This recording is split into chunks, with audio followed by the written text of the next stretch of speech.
প্রকাশ্যে এসেছে সমন্বয়কদের নতুন রাজনৈতিক দল জাতীয় নাগরিক পার্টি।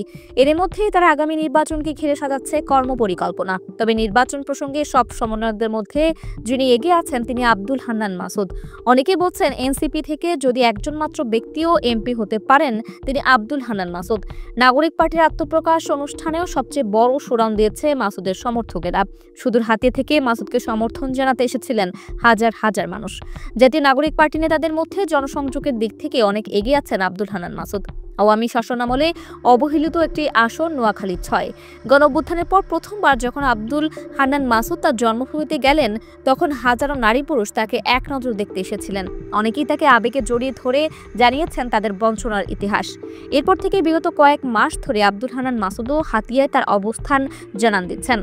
অবহেলিত দ্বীপ হাতিয়ার মানুষকে সম্প্রতি সুখবর দিয়ে আব্দুল হান্নান মাসুদ বলেন, ইতোমধ্যে হাতিয়ার ৮ লাখ মানুষের জন্য ১০০ শয্যা বিশিষ্ট হাসপাতাল অনুমোদন হয়েছে। খুব শীঘ্রই হাতিয়া থেকে নোয়াখালীর মূল ভূখণ্ডে যাওয়ার নদী পথে ফেরির ব্যবস্থা করা হচ্ছে। আরও বড় সুখবর হলো ৩টি সহ মোট ৫টি সড়কের কাজ অতি শীঘ্রই শুরু হবে। এছাড়া হাতিয়ার মানুষের দুঃখ খ্যাত নদী ভাঙন রোধে প্রায় ১০ কিলোমিটার জায়গা জুড়ে ১৮০০ কোটি টাকার ব্লক বাঁধ দেওয়ার বিষয়েও জানান মাসুদ। নিজ এলাকার মানুষের উদ্দেশ্যে মাসুদ বলেন, নেতা আসে নেতা যায়, কিন্তু এই অঞ্চলের ৮ লাখ মানুষের ভাগ্যের কোনো পরিবর্তন নাই। আপনারা একদিকে নিজেদের উন্নতি চান, অন্যদিকে নেতা নির্বাচন করার ক্ষেত্রে সমাজের সবচেয়ে খারাপ মানুষটাকেই নির্বাচিত করেন।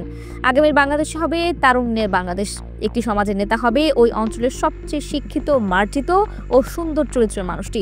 তবে নির্বাচনে নোয়াখালীর ৬ আসনে জয়লাভ করা অতটাও সহজ হবে না মাসুদের, কারণ এই আসনে বিএনপির হয়ে লড়বেন প্রখ্যাত শিল্পপতি এবং দক্ষ রাজনীতিবিদ মোহাম্মদ ফজলুল আজিম। এই আসনে তিনি একবার বিএনপির ব্যানারে এবং আরেকবার স্বতন্ত্র হিসেবে সংসদ সদস্য নির্বাচিত হন। এবারও ফজলুল আজিম নোয়াখালীর ৬ আসনটি বিএনপিকে উপহার দিতে চান। তবে হাতিয়ায় আব্দুল হান্নান মাসুদের জনপ্রিয়তা প্রতিনিয়ত যেভাবে বাড়ছে তাতে ভোটের মাঠে সবচেয়ে জমজমাট নির্বাচনটি হতে পারে এই দ্বীপে। আর সেখানেই নতুন এক ইতিহাস সৃষ্টি করতে পারেন জুলাই বিপ্লবের অন্যতম নায়ক আব্দুল হান্নান মাসুদ।